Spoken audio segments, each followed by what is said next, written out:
Hello, everyone. Welcome to another edition of the 5enses podcast.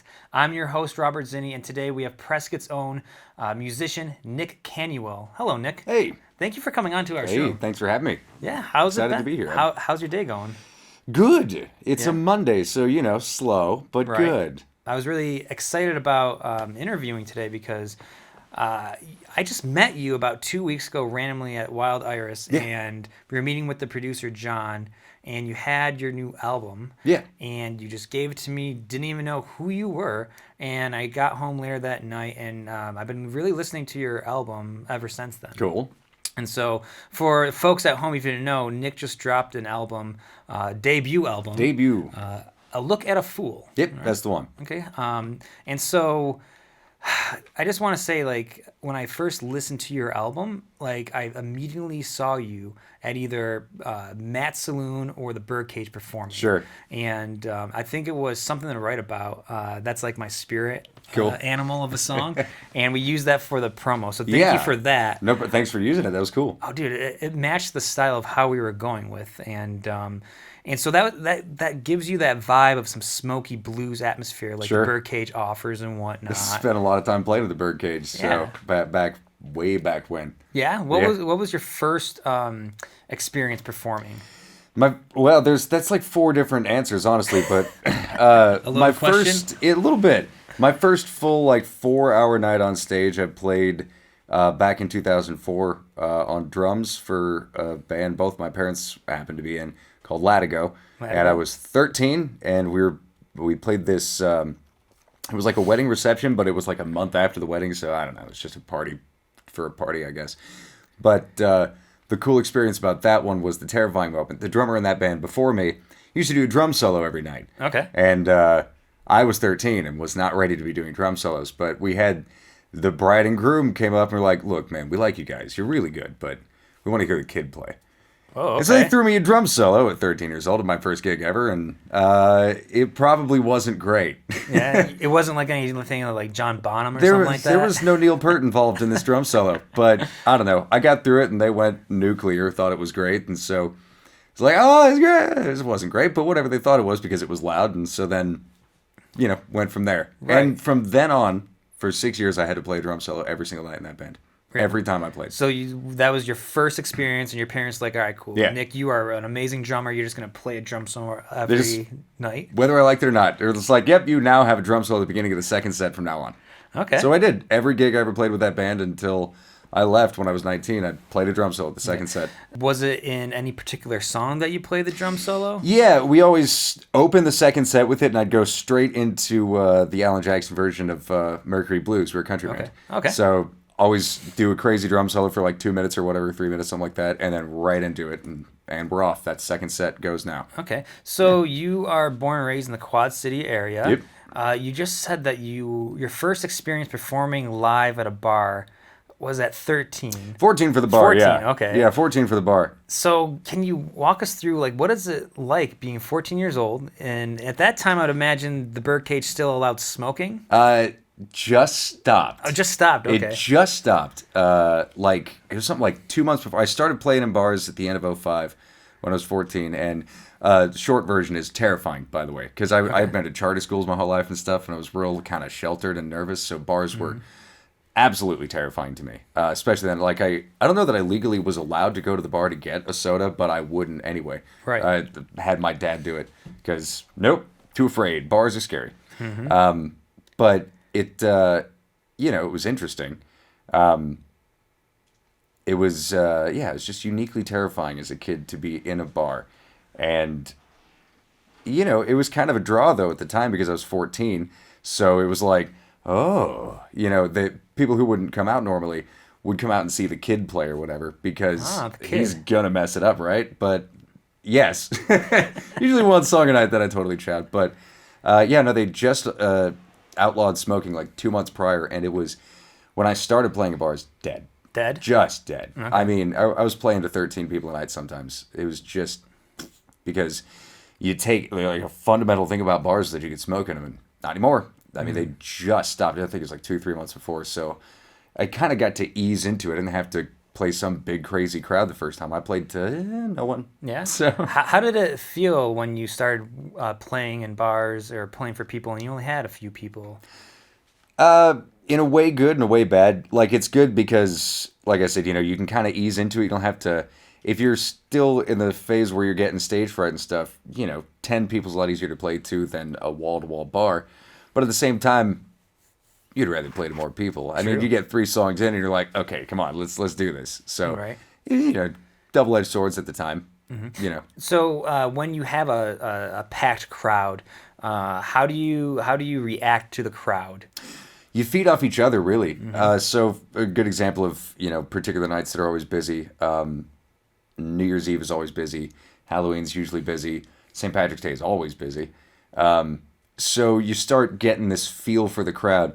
There's the dance of trying to figure out what they want to hear. And you can call it wrong real easily and just watch everyone clear the floor. And it's like, okay, that's not the song to play. So once you start feeling out what they want to play or what they want to dance to and what they want to hear and everything, then you kind of start this little back and forth. And most crowds are not shy about telling you what they want to hear, which is why I've played Brown Eyed Girl in so many different bands. Oh, so many different bands on so many different instruments in every place I've ever played.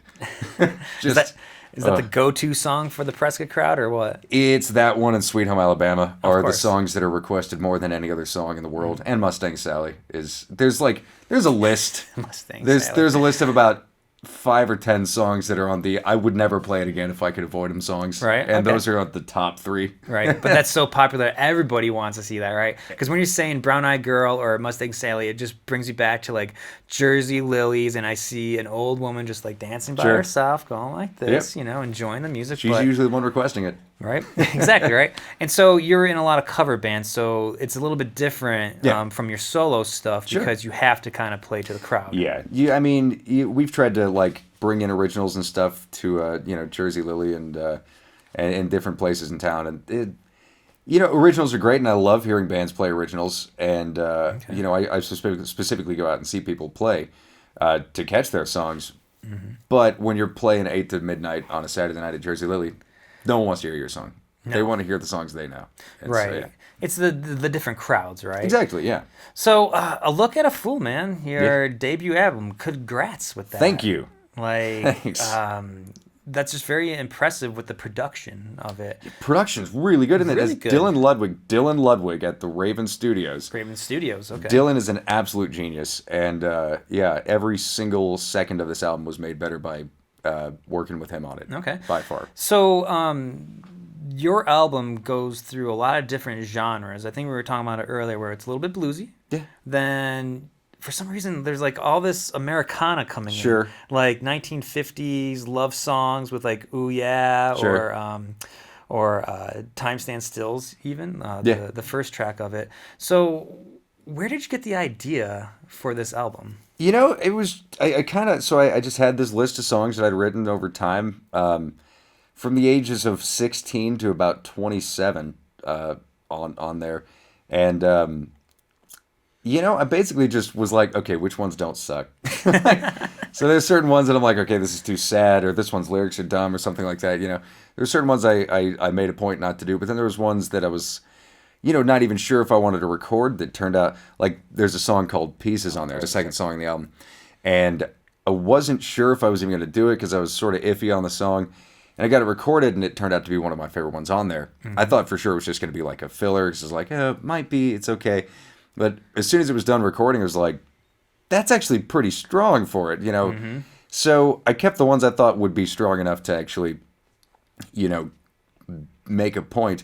And then there was the idea of, track listing, which really made a point about track listing too. Like, it's in a specific order for a certain reason. So, it just kind of was just what I felt was like the best example of what I do and what I'm into.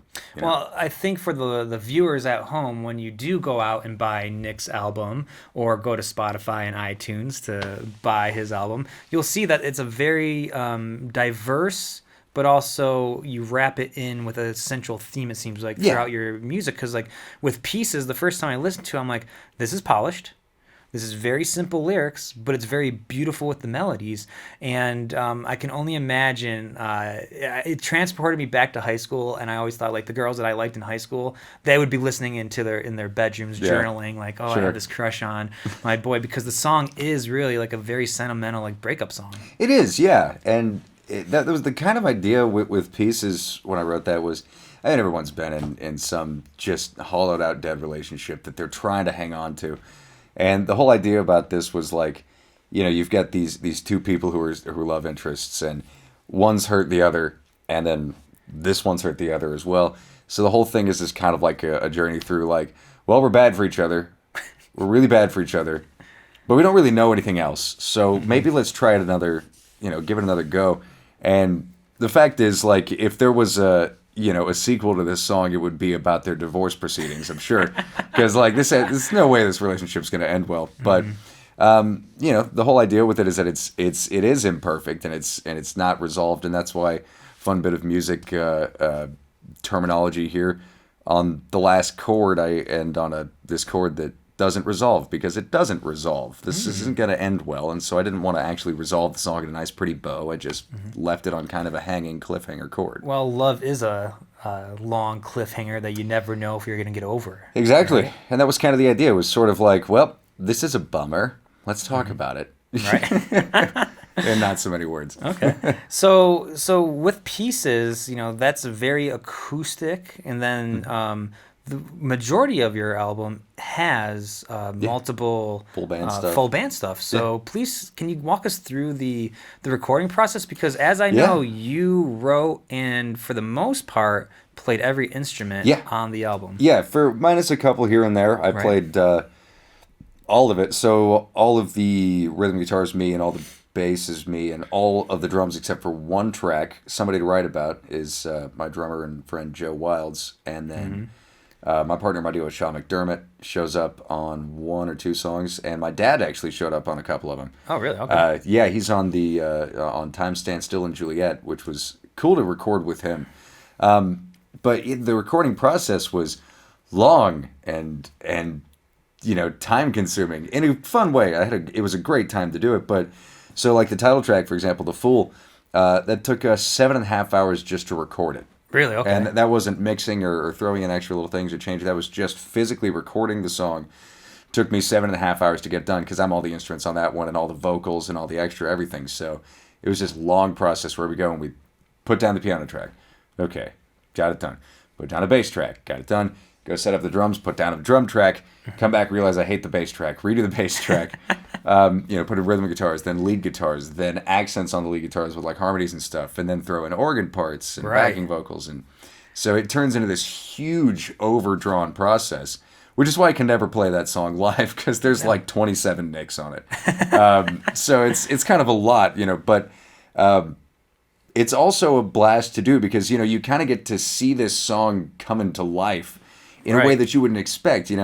I had recorded a demo of half of these, at least, of varying degrees over time, and they all sound totally different here than they used to. And there's little ideas and stuff, like, from Dylan that I would have never come up with, and it's just cool to watch it become this thing that you're like, I didn't even think about this. That's a great idea. Right. It's really cool to watch it just sort of gestate and become a thing.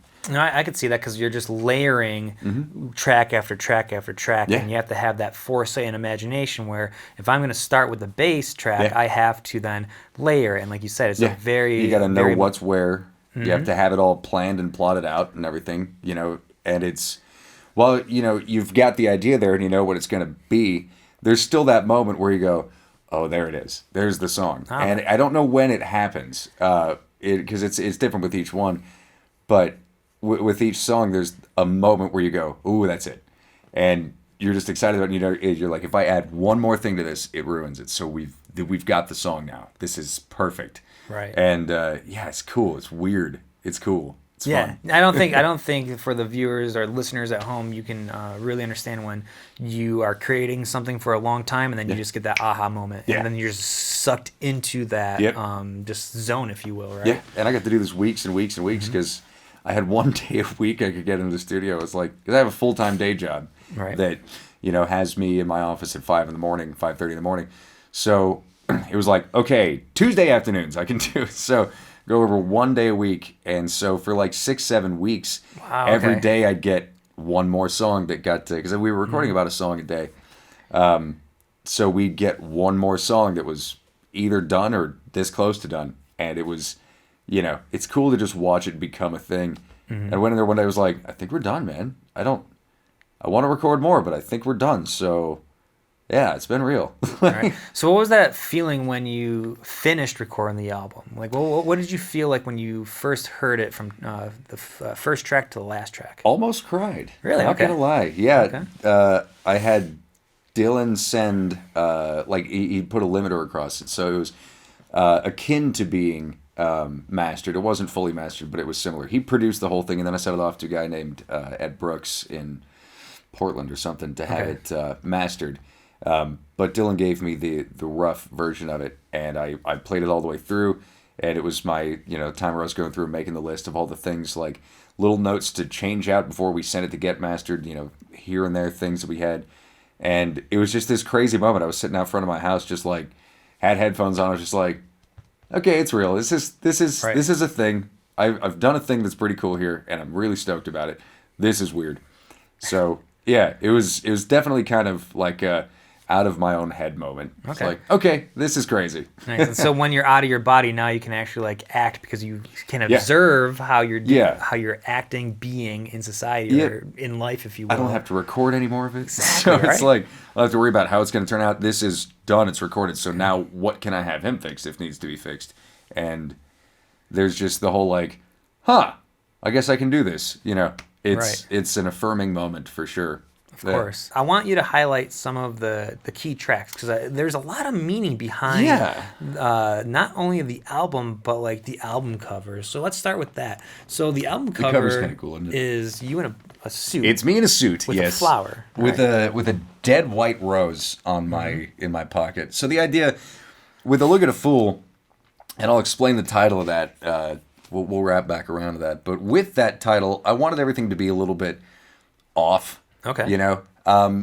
And we had a working title the whole time I was recording it that I had no imagery for. I couldn't come up with anything, and I decided on a look at a fool, and within a day I had the whole artwork on it.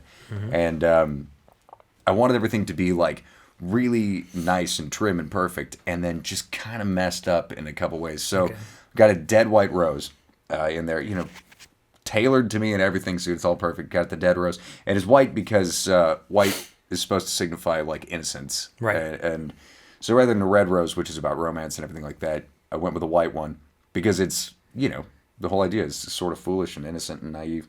And then the back is the back is me in that suit with my hands finger crossed and everything like that. Same kind of idea to kind of go with the superstitious deal and sort of be a little bit foolish and off. And then the inside, which you'll have to buy in order to see, is it's just not going to show up very well on this. Is a bunch of watches and like a watch peddler. Right, yeah. And they're all broken. went to Goodwill, spent $25 and just went home and broke a bunch of watches. Dude, that must have been a really it was a fun day. experience. It was a fun morning, yeah. I threw them at stairs. I burned them. I put screwdrivers through the faces. I knocked hands off of them. I did everything. And then once I got them all sufficiently messed up, I set all the times to all the performers on the record. So Oh, nice. my Okay. dad's birthday is on there, Sean McDermott's birthday, Joe Wild's birthday, my birthday, and my mom's birthday. Okay. Because mom co-wrote one of the songs really? 3 years after she died, and that's a whole story. Okay. Yeah, so the story with that, Yes. how the album got the title. So there's a title track on there called The Fool. Right. So my mom passed away when I was 18. Yeah. That's hard. It was a rough summer. Right. So she died about a month after I graduated high school. And right after that, my dad and I were going through all her stuff, just, doing the thing. We found all these lyrics for different songs she'd written in like the 70s or 80s or something like that. And neither of us had ever seen them before. We didn't know about them. This was news to us. And I'd never seen them before, at least. And I looked through all of them, and a lot of them are really interesting lyrics. And there was one in particular called "A Look at a Fool Through a Fool's Eyes" that I liked the lyrics. It jumped out at me. It was really cool. And I sat on the song for 3 years. I was certain I had to write this one of all songs. and I just never could. And it was constantly sitting there on my piano with me, just trying to mess with it. And the best I could come up with is that D minor seemed like a good key. Okay. But that's all I had. I couldn't get it written, and I would try every couple days for 3 years to write that song, and I failed miserably. And then one day, it hit me, just a total epiphany. I was just like walking through the piano room, and it just, oh my God, that's it. And I had the whole song in my head, and I sat down at Mom's piano, no less, and wow, okay. wrote the song in the time it takes to listen to it. Dude, that's so special. It was just there. Wow. And I had it right there. And it was like, oh, I did it. Oh, I did it. I've got the song. And so immediately that day, I was in Dad's recording studio recording it and getting it down and doing Wow, okay. 40 or so takes on the guitar solo before I was happy with it. And got it all set up and decided that Look at a Fool Through a Fool's Eyes was a little wordy. Right. So I went with the sake of brevity and shortened the title to The Fool. But I did really love that title. I liked the thought of it. So I wanted to nod to it still further, because if you just see the title The Fool, you're not going to know about that. So I decided to give it A Look at a Fool as the album title, as the little nod to Mom. And it's the only of my original songs on there that I didn't write the lyrics to. Mom wrote all the lyrics in that song, and I wrote all the music in it. Wow. So it was cool. It's probably the only time I'll get to write a song with my mom, and it was 3 years after she died at the same time. So it was kind of a weird little way to do it, but it's by far the coolest thing I've ever written, and it was because I didn't have to focus on the lyrics. Right. Well, that's good for a musician, right? But before we go into the song, because that song is different than any other song on the album, Yeah, it because is. you start with this really nice like piano. Mm-hmm. You're driving it, and then you kind of take us through different genres and different crescendos throughout the whole. And so I was wondering, like, because it was such a sentimental song Sure. with you and your mother, were you able to release your emotions that way, like how to deal with Sure, her yeah. loss and her grief, and that's how it It came certainly helped, because I knew Mom wasn't done saying stuff, and I had a chance to get it out there and help her say something, and so it was cathartic in that way. And also, I wanted to write something I thought she would think was cool. Like, this was by far a song I wrote for Mom and that I wrote for me. Like, it was just me and her that I was concerned with. Like, I wanted to love the song, and I wanted to love a song that I knew she loved too. And this was totally up her alley. This is the type of stuff she would be into for sure. And I wanted to write something that did sort of take off and go into these different routes and stuff, because some of my favorite artists write suites. Like, I'm a huge Beatle freak, and Paul McCartney's all about suite. Listen to A Day in the Life. That's 2 songs happening at once. Mm-hmm. Or maybe I'm Amazed is a good example of one that kind of takes off in different directions and stuff. And Paul's really good at writing suites, or like Crosby, Stills and Nash with Sweet Judy Blue Eyes, and or like Yes, and there's all these different bands that they do all these combined into one songs. It's like, that's what I want to do with this. I want this to have a weird roller coaster of a life to it for this song. I want it to take you in different directions and then punch you in the face when it comes back. And pretty much you did I feel that. like I did a good job of that. And I think Mom would super be into it. And that's all I care about, is that I like the song and she would too. So if you do, that's good. I want other people to like it as well. But if they don't, I like it. And she would too. So that's what matters to me on that one. Okay. Yeah. So with that song, I feel like there's also another song, Juliet, that kind of have a similar background to that. Could you explain Juliet to us? So the joke with me and Dylan was that this was the Mommy Issues EP. So we've got my mom's song. Back when I was 14 or 15, my dad's mom passed away. And kind of quick, unexpected things. Suddenly found out she had cancer, and it was a few weeks later she was gone. It was pretty quick. So a few years later, I was starting to write music and everything, and wanted to write a song for her. And I ended up with Juliet, and that's the oldest song on here that I wrote, because that was when I was 16. So that happened in like 2007. I wrote that, and I wrote it for my dad, for his mom, because I loved her. I didn't know her all that well. She lived way far away. So this was more for my dad. And I told Mom one night, I was like, okay, I've written a song, and it's called Juliet. And she's like, oh. I'm like, yeah, you have to bring Dad. He's got to come out tonight to hear us play. I had a duo at the time called Nixon with a guy named Sonny. And, like, bring him out. I know it's a 35-minute drive to Prescott from Paulden, but bring him out. And I did. And it was one of maybe 3 or 4 times in my life I've seen my dad cry. He's Really? not the type. And I don't think he was thrilled about it that I brought him to that point, but it was cool. So we, introduced the song. So this is called Juliet, and played the song. And when I got off stage, Dad was crying and he hugged me, and it was like, I know he wanted to be like, all right, listen, you little puke, but at the same time, he really appreciated it and really loved it, and so when it came time for me to record this, 12 years later, I made Dad learn it. Nice. And he recorded it with me. So Really? Okay. if you listen to it, I think the left side of the speakers is me and the right side is him. Because it's all instrumental, just 2 guitars. And it was a live take. It's not like the rest of them where we went and tracked him. That was just me and Dad in the studio live doing the song. And that was it. No tomfoolery, no extra editing, no nothing. It's just me and him and 2 acoustics. And I wanted it that way. I wanted it honest and live and real. I didn't want it totally canned because it had to be honest and real because it was about a person. So. Right. I mean, it just seems like the way you write songs, it's not only a memorial to the person, but it seems like you are dealing with grief through the writing process. And I think that's a good way to do it, because there's certainly a lot more destructive ways you can try to process loss and grief and everything, and Lord knows there's good and bad days with any of it. When after Mom passed away,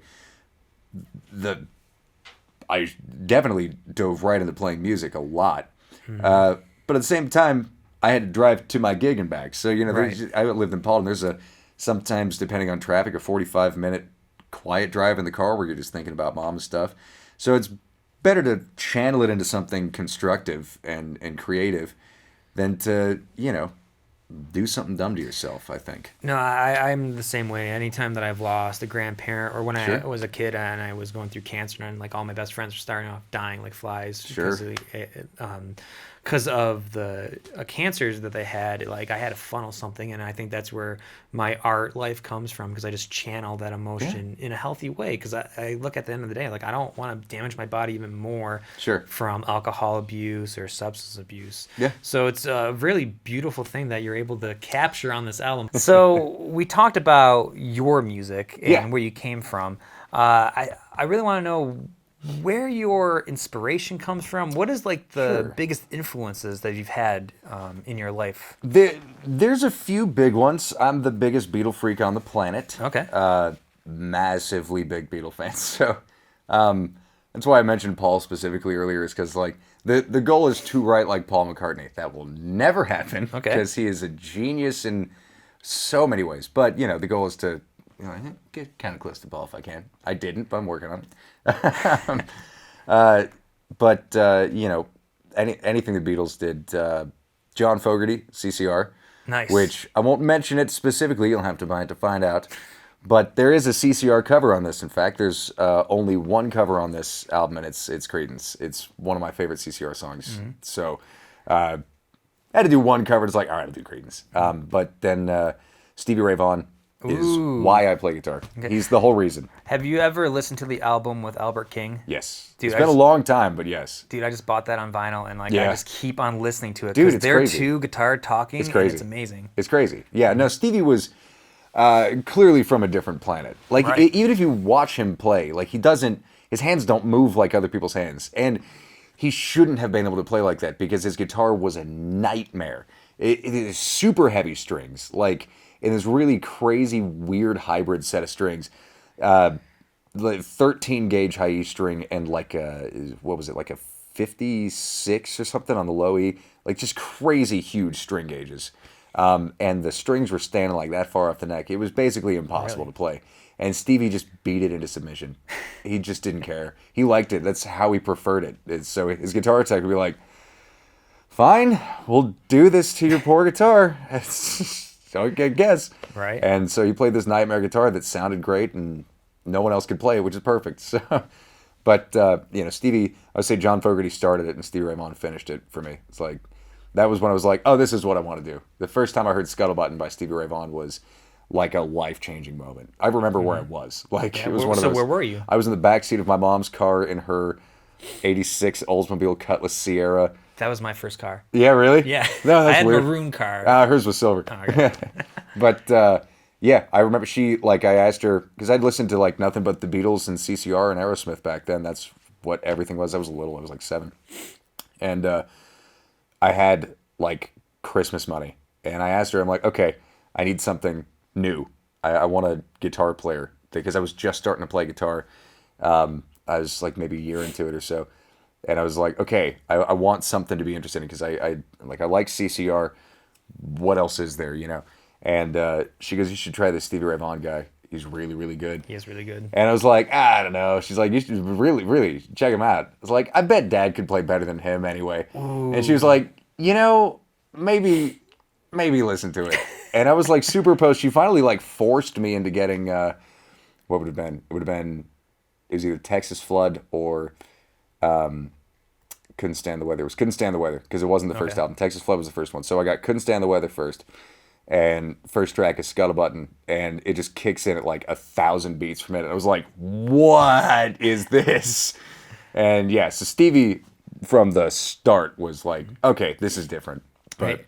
Is there any tracks on your album that is specifically influenced from Stevie Ray Vaughan? the closest I would come, and not really, but the closest would be Somebody to Write About, because I've got a Stevie Ray Vaughan guitar on it. I have a Stratocaster with... Oh, really? I have 3 Strats, but that's this one. In fact, all 3 Strats are... Every CD or every song has a different lead guitar in it. I had to change out for each song because they got different voices. So Right. One's got a Telly, 3 of them have Strats, one of them has my Les Paul. But Somebody to Write About is my Stevie Ray Vaughan Strat. I've got the Texas Special pickups and the whole bit. And so that one's like, all right, I want a fat, angry sounding Strat. That's the Stevie Strat. So that's exactly what it is. What got my meanest sounding guitar, and that's that one. And there's no question from the first note. You're like, that's definitely a Strat. That's definitely a Strat. There's no question. That's exactly what that is. Well, the way that I describe it is that smoky blues kind Yeah, of feeling. it's kind of that throaty, angry, bluesy guitar sound. That's 100% Strat all the way. That's where that's happening. Nice, nice. You have the ear as a Sure. musician, because I'm sure when you're on stage, you are playing, you make a mistake. Oh yeah, The audience probably doesn't know it, but I it know. kills you. They right? don't. Yeah. And you learn after a while to be like, every so often you'll do some glaringly bad, dumb thing that you're like, okay, well everyone caught that, but it's not often that happens. You've got to be trying to mess up that bad. So odds of the only people who are in the audience who are going to catch you are other guitar players, and you can spot them a mile away because they always sit like this. Because they're judging. Every guitar player in the world, and I'm guilty of it too. They go out to see bands play, they're just like, they're not like, this guy's bad and I could be better than him. It's not that necessarily. They're just like, I wonder what he's doing over there. Like there's a consideration. You can spot a musician in a bar a mile away every time. I always know when there's a player in the crowd because they are not engaging, but they're watching. So it's like, and I know I have the same body language. I don't try to, but I know I watch the same way. I'm that guy. That's all right. I mean, that's the guild of the musicians, It if is. you will. Yeah. When I watch film, because I make film and I do a lot of green screen now. Yeah. I can tell if it's a CGI screen or not. Yeah, Just exactly. from the person on there, and it's Yeah. because I've been doing that for a while. Yeah, and you're not watching it with the intent of like, oh, I could have done that better. You're just watching with it. Oh, okay, that's interesting. It's less of a critique and more of just kind of watching someone else's style and how Right. they do their stuff. Right, and you can get influence from the people that you see. Absolutely, yeah. That's all music is stealing little bits of stuff from each other. Right. That's I'll never play like Tommy or Manuel, but no, I steal stuff from him as much as I can. Right. All right. So for our next segment, I want to play a game with you. Okay. All right. It's called Vibin'. Okay. So it's kind of like a this or that. Okay. I'll give you 2 options, and based on how you perceive it or have that vibe of it, you're going to pick one and maybe explain a little bit Okay. of why you're vibing on that subject. Okay. Okay. All right. So this is our first round with Nick Canuel playing Vibin'. Let's do it.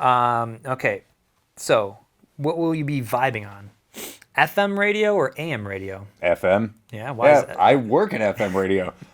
We have an AM station too, but the AM station is the one that goes off air whenever it wants. The FM station is the one I deal with directly. Okay. So, well, of our many, but my name is attached strictly to 94.7 Jag FM.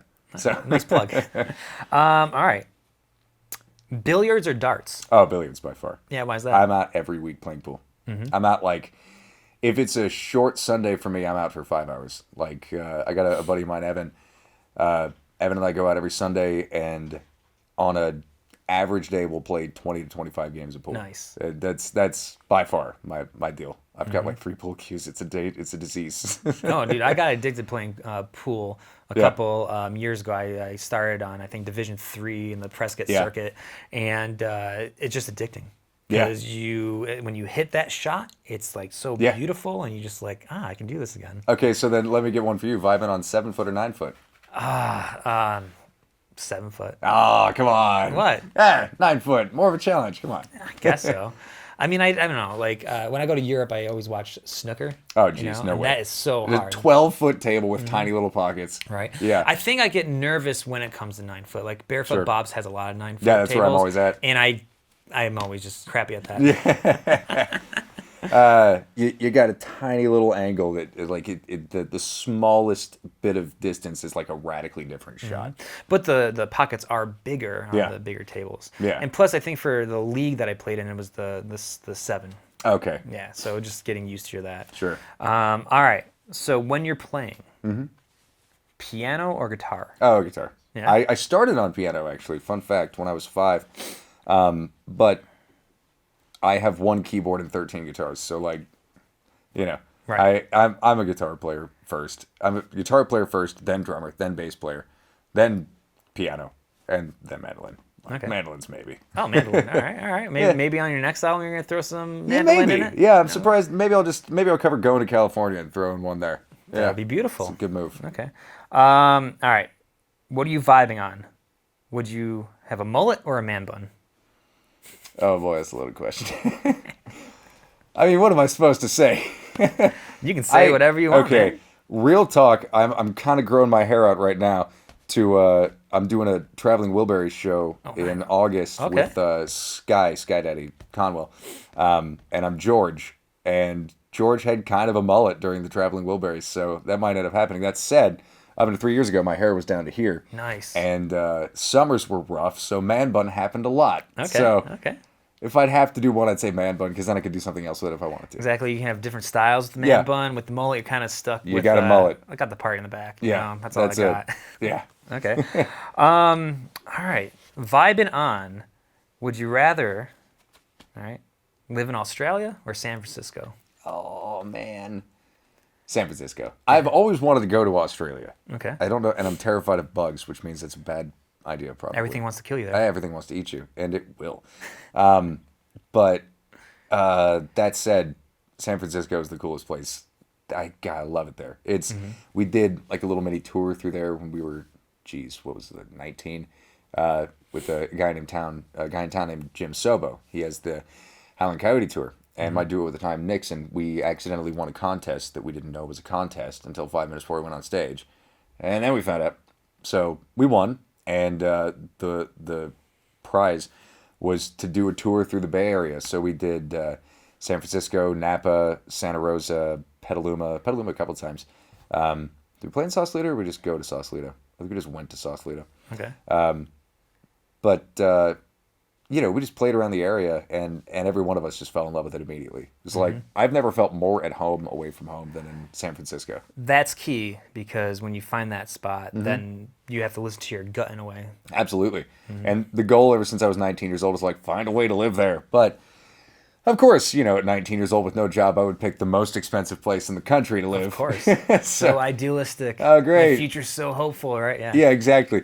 That kid had no idea what cost of living meant. No. When I was 18, I knew everything, apparently. And newsflash, I didn't. I knew nothing. And I realize that now at 29 that I know nothing. So if only I could convince 19-year-old me of that, then we wouldn't be in this mess. Exactly. Acoustic set or live set when you perform? Live. Yeah. Acoustic's fun. And I love playing with my acoustic duo, Sean McDermott and I.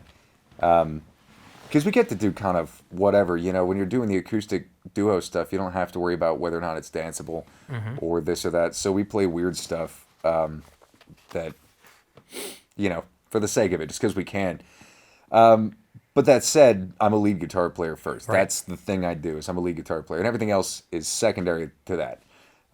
Be it singing or drums or any of it. It's all because I wanted to be a guitar player and sometimes couldn't. So, yeah, no, I'm all about it. I've been, my first real guitar was the Strat on Somebody to Write About. I've had that guitar since I was 7 or 8 or 9 maybe. It's been under a few different paint jobs in its time, and it looks a lot better now than it used to. Nice. And it's all about that for me. Like, if you look through my YouTube history, it's just hours of like different lead guitar players and stuff. There's a channel called Premier Guitar where they have a running series called Rig Rundown, where they just go look at famous guitar players' setups and like, here's their guitars, here's the pedals they're running, these are their amps. Here's even the wireless system they use. It's just about gear they use. So Right. by a long shot, like, put me on lead guitar first, always. Okay. All right. So I think at the end of this podcast, you will be playing a Yeah. song for us, right? Yeah. So what song are you going to be playing with us? We're gonna go with Time Stands Still. Okay. The lead. The first track. The first track. Yeah. Yeah. That's kind of a fun one. So, and there's a fun one with that too. That's one of the songs my dad showed up on. Last minute, no less. Okay. So he was coming in that day to record with me. It was my last day in the studio, in fact. He was coming in to record Juliet. We wrapped with Juliet and Pieces in the same day. And because they're just acoustic stuff, I didn't have to put drums on them, so they didn't take as long. While we were there, I had Time Stand Still sitting there, and it's the most recent of them that I wrote. It was like a year or two ago. I don't write much, but so I had it there, and I had all the parts recorded. I had done everything in the first week or two. And I couldn't get a guitar solo to save my life. I did probably 10 takes on 2 different guitars, doing everything I could to get one decent solo, and I had nothing. So I called my dad like an hour or two before he was supposed to show up at the studio. I said, hey, would you bring your Les Paul and rip off a guitar solo for me? He goes, fine, what is it? I said, it's kind of like a 6/8 groove in F. He goes, can you send it to me? I said, yeah. And so I did, and he listened to it once, because that's all the time he had before he had to come to the studio.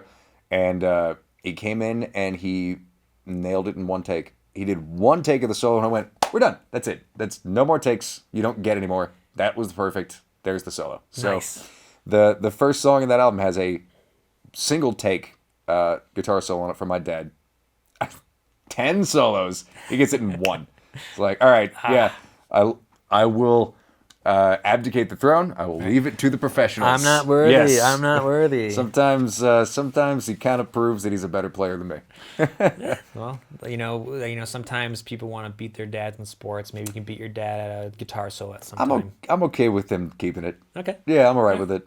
Nice. Yeah, I'll play Stevie better than him. But Ooh, all right. hey, yeah. Going back to Stevie Ray Vaughan. All right. We're agreed on that one. I'll play Stevie better than him. He'll play everything else better than me. Okay. So we're almost out of time. Sure. And, I'm a huge fan of music. And like I said, listening to your album is like, this is such a Prescott feel to it. My imagination took me to you performing at Jersey Lilies, the Birdcage. So I want to know, what's your intention with your music, but also your journey? I'm not gonna, I have delusions of grandeur and say that I intend to be playing at Madison Square Garden or anything like that. Well, that would be lovely. Let's be realistic. I'm 29 almost, and on my first album, I've got 8 songs, 7 of which are originals. I don't write enough to do that, and I don't, I just don't have the output, and that's fine. I just want to get to a point. What would be great, and there better not be anyone I work with at the radio station watching this. What would be great is if I didn't have a day job, and if there are, you didn't hear me. But that's the idea. It's just to, is to play music full time. That's the thing. And it's there reached a point at one point there where I was playing 5 nights a week, but I also have a day job, and I was getting up at 5 in the morning, and playing till 10 o'clock 5 nights a week, and it's like something's got to give. And ultimately, let's be honest here, day job's paying rent. Yep. And as much as I love playing music, and it's the first fact about me is that I'm a musician. Everything else is after that. Realistically, it's buying more guitars, and day job's paying for rent. So it's like, you have to take what's more there. At the time I decided like, well, it's a day job, so I kept the day job and eased off on some of the weeknight stuff, and I'm doing a little bit of weeknight stuff here and there and stuff like that now. But the goal is ultimately to turn it into my day job, is working with music to some degree, whether I'm playing it or I'm selling it in some way or something like that. The idea is to be involved in music and be involved in the music scene in the community, because there's a lot of good players, and there are people who like give back. Right. I like to find a way to do that. And I have a few ideas on how to start like giving back to the community in a way. There's guys like Drew Hall, for example, who teaches like 70 plus students a week in Prescott. Like every guitar player in town nearly has gone through learning from Drew at some point. And I'm a terrible teacher, just truly god-awful teacher. I shouldn't be teaching anyone. So I can't do it that way, but there's other ways around it. There's ways to kind of add to Prescott musically in addition to playing music in Prescott, and got some ideas on how to do that are nowhere near fruition yet, but I'm working towards a goal of doing that. All right, so excellent. Well, I am looking forward, and I think everybody in the Prescott community is looking forward to see where your music and your journey takes you, because me too. if your music can influence people like it influenced me, I hope to God people listen to your album. Cool, thanks, man.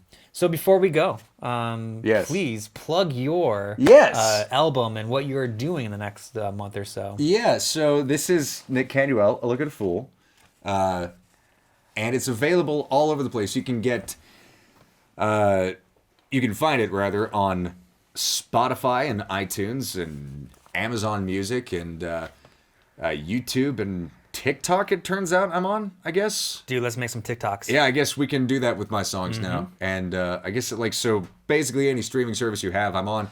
You can also buy a physical one, because then you get the artwork, which is neat. And there's the watches. You'll have to buy one to see them. At nickcanuel.com. That's NICKCANUEL.com. And you can get it there. You can get it in person where I'm playing. I play at Jersey Lily anywhere from every 2 to 4 weeks with Little Larry and the Drive. I play around town in a band called Latigo, for the bass player for Latigo. My acoustic duo with Sean McDermott and myself. I'm usually going by Nikolai on that stage. And coming soon, I guess this is my first formal announcement on this. All right. Coming soon, a power trio with me on bass and lead vocals, Sean McDermott on lead guitar, and Joe Wilds on drums. That'll be happening probably this summer. We're slowly building up the set list, and have been very quietly for about the last 4 months now. And in the next few months here, we're going to be on stage with it. So that'll be my 4th consistently performing band, because I hate being bored.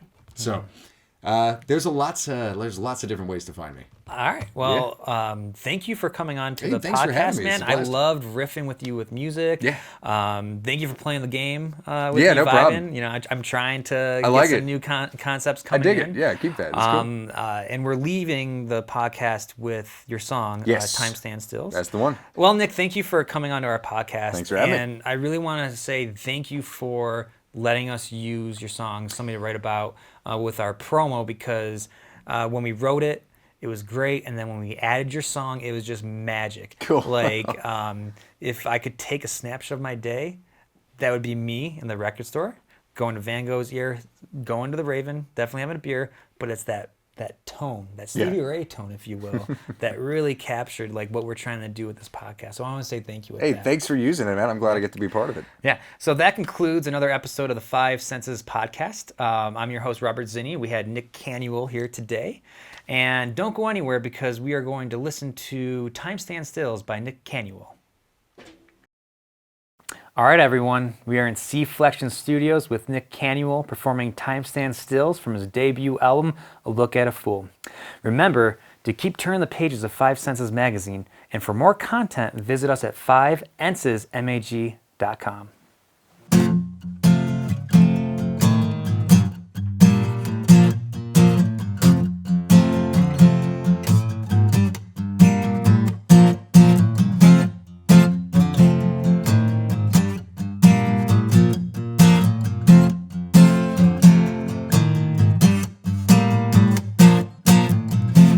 Fly by and they feel so fast. Spend my time just thinking about time. Counting each minute, make sure I'm living it. Just watching the hours go breezing past. I keep watching the TV when no one can see me wheeling. The minutes go by. And I take my new place and I look at my face in the mirror. He's some other guy. When it's all too fast, you walk past and then time stands still. Time stands still.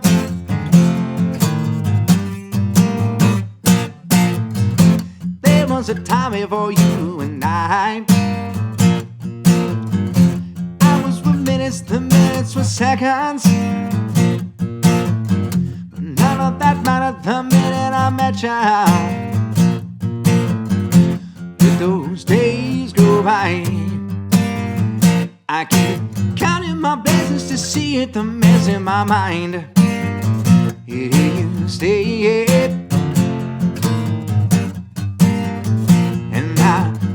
You're feeling when you catch me stealing a glance.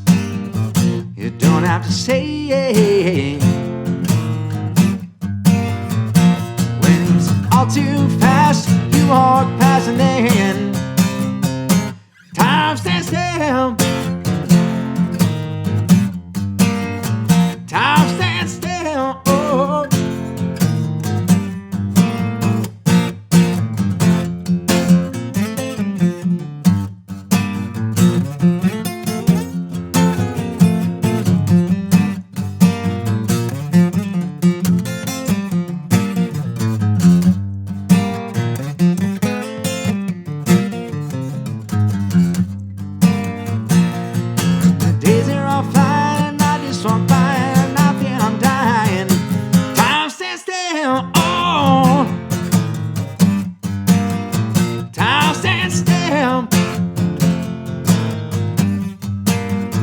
Time stands still when you walk in the room now, baby.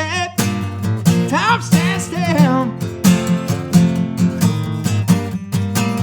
Time stands still.